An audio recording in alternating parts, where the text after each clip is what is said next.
Everybody hated the inheritance tax, or everyone loved the inheritance tax. Everybody hated the death tax. Right? It was gone when they reframed that. So that's the challenge, I think, the second challenge for all of you, which is how should you frame this agenda that you have for the Twin Cities? I think that is an exceedingly important question.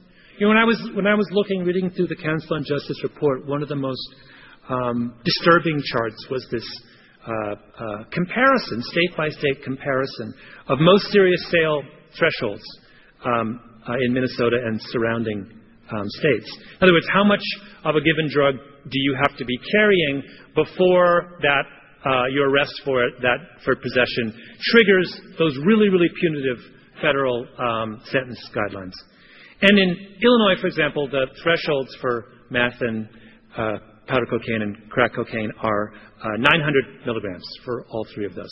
In Iowa, it's, I think, 5,000 for meth, 500 for powdered cocaine, 50 for crack cocaine. Here in Minnesota, as many of you don't know, the serious sale thresholds are 10 milligrams, 10 milligrams, and 10 milligrams, right? Which means that a lot of people in this state go to jail for a very long time for carrying a very, very small amount of drugs on their person. That is a huge social price to pay for a relatively trivial indiscretion. And one of the recommendations of the report is if we want to break this cycle of criminalization that has affected the minority communities of the Twin Cities, we've got to revisit some of the assumptions behind those punitive drug laws of the 1980s. Now, how do you frame that? Right? How are you going to make that argument to the people of this state? Over the last couple of decades, we've had a move throughout this country towards zero tolerance. And that has grown out of a belief on the part of many Americans that we have got to set appropriate and high standards for behavior. And absent setting those kinds of standards, we cannot build or rebuild a civil society. That's where all of those low drug minimums and sentencing guidelines come from. And I think, by and large, that idea that we need to set high standards for behavior if we're going to have a civil society is an absolutely good idea. And I think most of you are in agreement that the genesis, the general philosophical idea behind that is sound. What that says is if you want to revisit some of the worst aspects of these drug laws and to break this cycle of recrimination, you've got to frame it in a way that doesn't sound like you're returning to 60s permissiveness, right? Or some kind of misguided compassion. It has to be framed in a way that is consistent with the general idea that in a society we need standards. It has to be framed in a way that says this is responsible social policy. And the old thing that we're trying to replace is an example of a good idea that's been taken too far.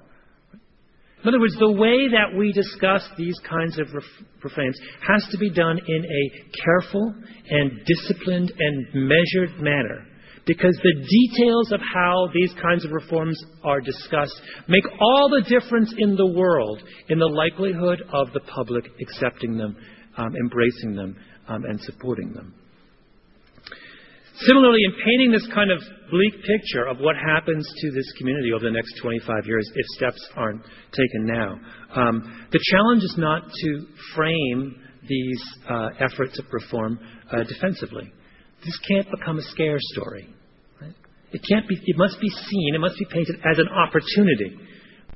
The future can't be portrayed as a threat to the identity of this community. It has to be portrayed as a chance to build a new kind of community. The last thing you want to do is to encourage people just to leave and to build gated communities somewhere in the suburbs. That doesn't solve the problem. I don't know how many of you have ever been to Bryant Park in Manhattan. It's on 42nd Street, just behind the public library in Midtown. And it's a gorgeous park, and it's become a kind of symbol of the rebirth of New York City. Well, for many years, that park was the largest open-air drug market in the world. If you walked by it, you would see all of the drug dealers furtively hiding behind all the bushes and the trees in that park. And they sold drugs in the open, 9 to 5, right, to all kinds of people who went through there. And as a result, that park was an eyesore right in the center of Midtown. So what did the city do when they decided to reclaim the park? Well, one of the things they could have done is just flood the park with police officers and arrest every drug dealer in sight. And that would have worked, right? But think about how that effort would have framed the issue. It would have said that taking back your community is only possible with armed force. Right? And that is absolutely the wrong message to send if you're trying to rebuild an urban civil society. So what did they do? Well, they did something completely separate. They went in, they brought in a bunch of private philanthropic groups, got together, and brought in a landscape architect. And the first thing the landscape architect did was completely redo the park. Cut down all of the bushes, trim the trees, create a big open lawn in the middle so that the park could be seen from the street. And then at one end of the park, he put an open-air restaurant. At the other end, he put little food kiosks. And he put hundreds of little round tables and chairs. And in the summer, during lunch hour, they would bring in bands to play. And in the evening, they would play movies, and the orchestra would come. And they would put on shows, and they would have all kinds of opportunities for people to come in and mingle and enjoy themselves in that park. And you know what happened when all those people started to come in and enjoy the park? As the people flooded in, the drug dealers all left. Right? Now think about the frame that is embodied by that kind of intervention. It says that a community can rebuild and restore itself just through its own citizens expressing themselves in a public space. Now, I think a huge part of why New York was able to undergo this turnaround in the 80s and 90s was that so many of its interventions, its reforms, its attempts to rebuild its community were framed in that way. They were framed in such a way that made the people of New York an equal partner in the process of revitalization. And if you can do that here, I think you can meet the challenges ahead of you. Now, I want to end with, I was told that Minnesotans like to go home early. So I'm going to